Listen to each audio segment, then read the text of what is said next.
कनान की भूमि पर, जहां प्राचीन सभ्यताओं की पदचाप गूंजती थी, इज़राइल के लोग अपने महान नेता यहोशू के अधीन एक नए युग की शुरुआत कर रहे थे। मूसा के निधन के बाद यहोशू को परमेश्वर ने अपने लोगों को प्रतिज्ञा की भूमि में ले जाने का पवित्र कार्य सौंपा था। यहोशू एक योद्धा, एक रणनीतिकार और सबसे बढ़कर अटूट विश्वास का धनी व्यक्ति था। उसकी आंखों में एक दृढ़ संकल्प था और उसके हृदय में परमेश्वर के प्रति अगाध श्रद्धा। इज़राइल की यात्रा केवल एक भौगोलिक विजय नहीं थी, बल्कि यह विश्वास, धैर्य और परमेश्वर की सर्वशक्तिमानता का एक ज्वलंत प्रमाण भी थी। कनान की भूमि में प्रवेश करने के बाद इज़राइलियों ने कई राज्यों को अपने अधीन कर लिया था। उनकी विजय गाथा दूर दूर तक फैल चुकी थी और शत्रुओं के हृदय में भय उत्पन्न कर रही थी। इसी बीच गिबयोनी, एक चालाक जनजाति, ने इज़राइल के साथ एक संधि कर ली थी। खुद को दूर के देश से आया हुआ बताकर यहोशू और इज़राइल के बुजुर्गों ने बिना परमेश्वर से पूछे यह संधि कर ली थी। और जब उन्हें गिबयोनियों के धोखे का पता चला तो वे क्रोधित हुए, लेकिन अपनी शपथ का सम्मान करने के लिए बाध्य थे। परमेश्वर ने भी उन्हें अपनी शपथ का पालन करने का निर्देश दिया था, क्योंकि एक बार दिया गया वचन तोड़ना परमेश्वर की दृष्टि में पाप था। गिबयोनियों के साथ इज़राइल की संधि ने कनान के अन्य राजाओं को भयभीत कर दिया। यरूशलेम का राजा अदोनिसदेक, हेब्रोन का राजा होहम, यरमुत का राजा पिराम, लाकीश का राजा जाफिया और एग्लोन का राजा देबिर, ये 5 शक्तिशाली अमोरी राजा थे। उन्होंने देखा कि गिबयोन, जो एक बड़ा और शक्तिशाली शहर था, अब इज़राइल के साथ शांति में था, और यह इज़राइल की बढ़ती शक्ति का एक स्पष्ट संकेत था। उन्हें लगा कि अगर गिबयोन इज़राइल के साथ मिल गया तो उनकी अपनी सुरक्षा खतरे में पड़ जाएगी। इसलिए उन्होंने एक शक्तिशाली गठबंधन बनाया और गिबयोन पर हमला करने का फैसला किया, ताकि उसे इज़राइल से अलग कर सकें और इज़राइल को एक स्पष्ट संदेश दे सकें कि वे अकेले नहीं हैं। गिबयोन के लोग अपने शहर पर अमोरी सेनाओं के घेराव से घबराकर तुरंत यहोशू के पास संदेशवाहक भेजे। उनका संदेश स्पष्ट और हताश था। अपने दासों को मत छोड़ो, तुरंत हमारे पास आओ और हमें बचाओ, क्योंकि पहाड़ों में रहने वाले सभी अमोरी राजा हमारे खिलाफ एकजुट हो गए हैं। यहोशू ने संदेश सुना और उसके माथे पर चिंता की लकीरें उभर आईं। उसे पता था कि गिबयोन की रक्षा करना उसकी शपथ का हिस्सा था और परमेश्वर ने भी उसे गिबयोनियों को न छोड़ने का निर्देश दिया था। यह केवल एक संधि का मामला नहीं था, बल्कि परमेश्वर की इच्छा का पालन करने का भी था। यहोशू ने तुरंत कार्रवाई की। उसने अपने सबसे बहादुर योद्धाओं को इकट्ठा किया और पूरी रात गिबयोन की ओर कूच करने का आदेश दिया। यह एक कठिन यात्रा थी। गिलगाल से गिबयोन तक की चढ़ाई लंबी और थका देने वाली थी। इजरायली सैनिक, जो दिन भर की यात्रा और युद्धों से थके हुए थे, अब रात के अंधेरे में उबड़ खाबड़ रास्तों पर चल रहे थे। उनके जूते पत्थरों से टकरा रहे थे और उनकी सांसें ठंडी हवा में भाप बन रही थीं। यहोशू सबसे आगे था। उसकी आंखें अंधेरे में भी लक्ष्य पर टिकी हुई थीं। वह जानता था कि समय महत्वपूर्ण था। अगर वे सुबह होने से पहले गिबयोन नहीं पहुंचे तो अमोरी सेनाएं शहर को तबाह कर सकती थीं। भोर होने से ठीक पहले, जब आकाश के पूर्वी क्षितिज पर हल्की लालिमा फैलनी शुरू हुई, इजरायली सेना गिबयोन पहुंची। अमोरी राजा, जो गिबयोन को घेर रहे थे, इजरायलियों के अचानक आगमन से पूरी तरह से अप्रस्तुत थे। उन्हें उम्मीद नहीं थी कि यहोशू इतनी जल्दी और इतनी बड़ी सेना के साथ पहुंच जाएगा। यहोशू ने बिना समय गंवाए अपनी सेना को तुरंत हमला करने का आदेश दिया। इजरायली योद्धा परमेश्वर के नाम पर लड़ते हुए अमोरी सेना पर बिजली की तरह टूट पड़े। युद्ध का मैदान तुरंत चीख, पुकार और हथियारों की खड़खड़ाहट से गूंज उठा। शुरुआत में इजरायलियों को भारी सफलता मिली। अमोरी सेनाएं अचानक हमले से घबराकर अस्त व्यस्त हो गईं और पीछे हटने लगीं। यहोशू ने अपनी सेना को उनका पीछा करने का आदेश दिया। अमोरी सैनिक बेथोरन की चढ़ाई से होते हुए अज़ेका और मक्केदा की ओर भागने लगे। इजरायली उन्हें लगातार खदेड़ रहे थे, लेकिन अमोरी सैनिक संख्या में बहुत अधिक थे और वे पहाड़ों के दर्रों और घाटियों में छिपने की कोशिश कर रहे थे। युद्ध लंबा खिंचता जा रहा था। सूर्य आकाश में ऊंचा चढ़ गया था और उसकी किरणें युद्ध के मैदान को तपा रही थी। इजरायली सैनिक लगातार पीछा करते हुए थकने लगे थे। उनकी सांसें फूल रही थीं और उनके शरीर पसीने से तर थे। यहोशू ने युद्ध के मैदान का जायजा लिया। उसने देखा कि अमोरी सैनिक अभी भी बड़ी संख्या में थे और वे पहाड़ों की ओर भाग रहे थे, जहां वे आसानी से छिप सकते थे और रात के अंधेरे में फिर से संगठित हो सकते थे। अगर ऐसा हुआ तो यह युद्ध कई दिनों या हफ्तों तक खिंच सकता था और इससे इज़राइल को भारी नुकसान हो सकता था। सूर्य अब धीरे धीरे पश्चिम की ओर ढलने लगा था। उसकी नारंगी किरणें पेड़ों और पहाड़ों पर लंबी छायाएं डाल रही थीं। यहोशू के हृदय में एक गहरी चिंता घर कर गई। वह जानता था कि अगर सूर्य अस्त हो गया तो अंधेरा अमोरी सैनिकों को भागने का अवसर दे देगा। वे पहाड़ों की गुफाओं और घने जंगलों में छिप जाएंगे और उन्हें ढूंढना लगभग असंभव हो जाएगा। यह जीत अधूरी रह जाएगी और इज़राइल को भविष्य में और भी भयानक युद्धों का सामना करना पड़ेगा। यहोशू ने अपनी आंखें आकाश की ओर उठाईं। उसका हृदय परमेश्वर के प्रति विश्वास से भरा हुआ था, लेकिन उसकी आंखों में एक योद्धा की चिंता भी थी। उसने देखा कि सूर्य गिबियोन के ऊपर था और चंद्रमा अयालोन की घाटी के ऊपर दिखाई दे रहा था।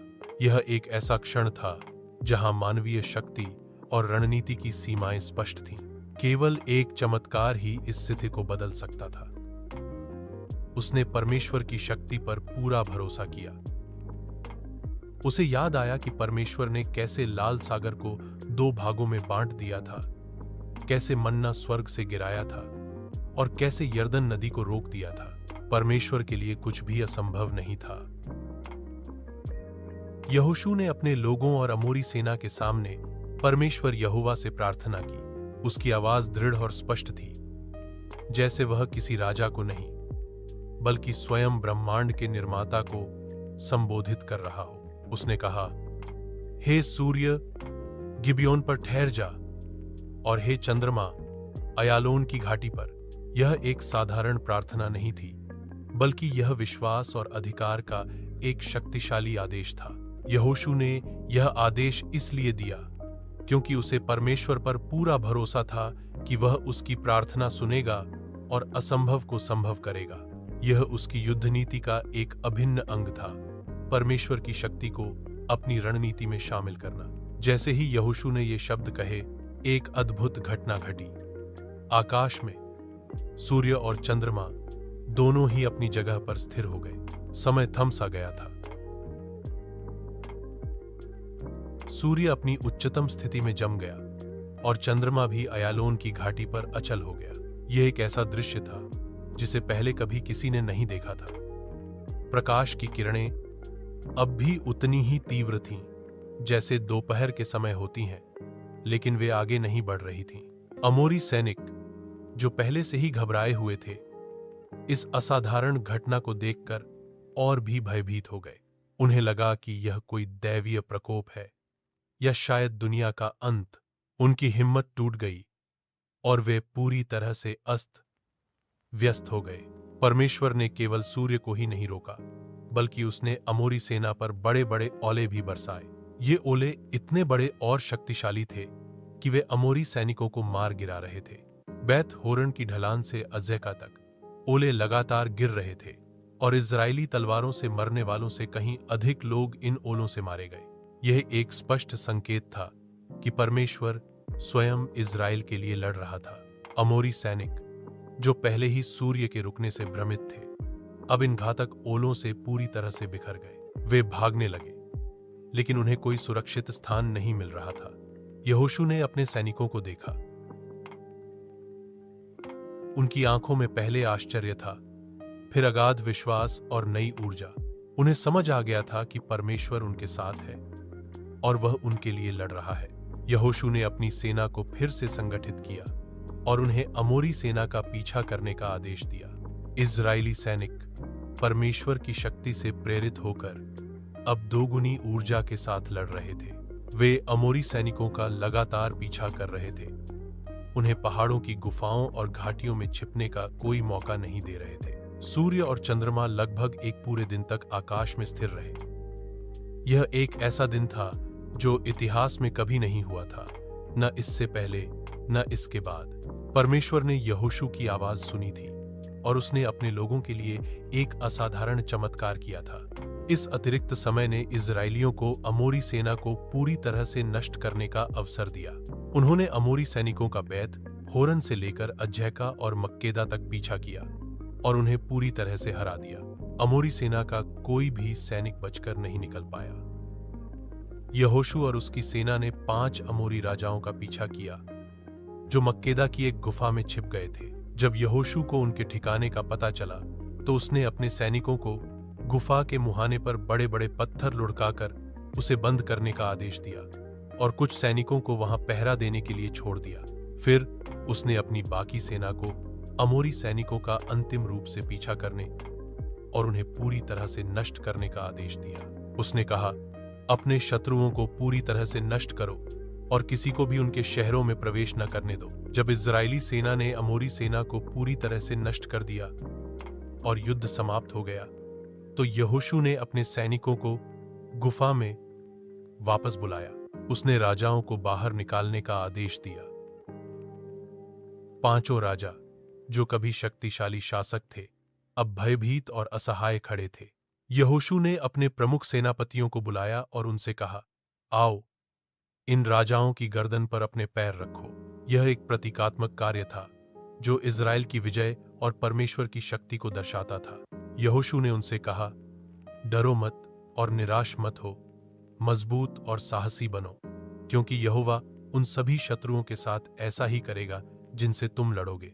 यहोशू ने फिर 5 राजाओं को मार डाला और उनके शवों को 5 पेड़ों पर लटका दिया, जहां वे शाम तक लटके रहे। सूर्यास्त के समय उसने उनके शवों को पेड़ों से उतारने और उन्हें उसी गुफा में फेंकने का आदेश दिया जहां वे छिपे थे, और गुफा के मुहाने पर बड़े बड़े पत्थर रख दिए जो आज तक वहीं हैं। यह एक कठोर लेकिन आवश्यक कार्य था जो परमेश्वर के न्याय और इजराइल की सुरक्षा के लिए था। इस महान विजय के बाद यहोशू और इजरायली सेना ने दक्षिणी कनान के शहरों को जीतना जारी रखा।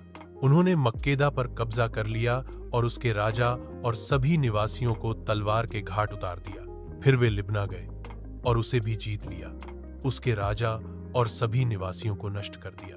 लाकीश पर भी उन्होंने हमला किया और उसे 2 दिनों में जीत लिया, उसके राजा और सभी निवासियों को मार डाला। एग्लोन, हेब्रोन और देबिर जैसे अन्य शहरों को भी एक एक करके जीता गया और उनके सभी निवासियों को परमेश्वर के आदेशानुसार नष्ट कर दिया गया।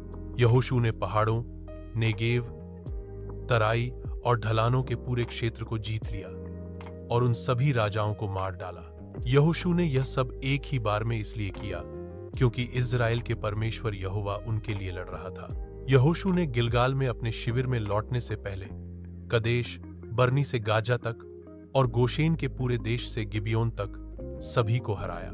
यहोशू की यह युद्ध नीति, जिसमें उसने परमेश्वर की शक्ति पर पूरा भरोसा किया और असंभव को संभव किया, इजराइल के इतिहास में एक मील का पत्थर बन गई। सूर्य के रुकने की यह घटना केवल एक सैन्य जीत नहीं थी, बल्कि यह यहोशू के विश्वास की गहराई और परमेश्वर की असीमित शक्ति का एक प्रमाण भी थी।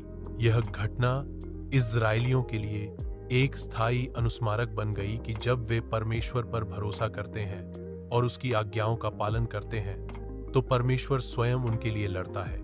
यहोशू ने अपने जीवन में परमेश्वर की महिमा को देखा और अनुभव किया और उसने अपने लोगों को भी यही सिखाया। यह कहानी पीढ़ियों तक सुनाई जाती रही, जो विश्वास, साहस और परमेश्वर की अद्भुत शक्ति का संदेश देती है। यह हमें सिखाती है कि जब हम अपने जीवन की सबसे बड़ी चुनौतियों का सामना करते हैं, तो हमें अपनी सीमाओं से परे देखना चाहिए और उस परम शक्ति पर भरोसा करना चाहिए जो असंभव को भी संभव कर सकती है।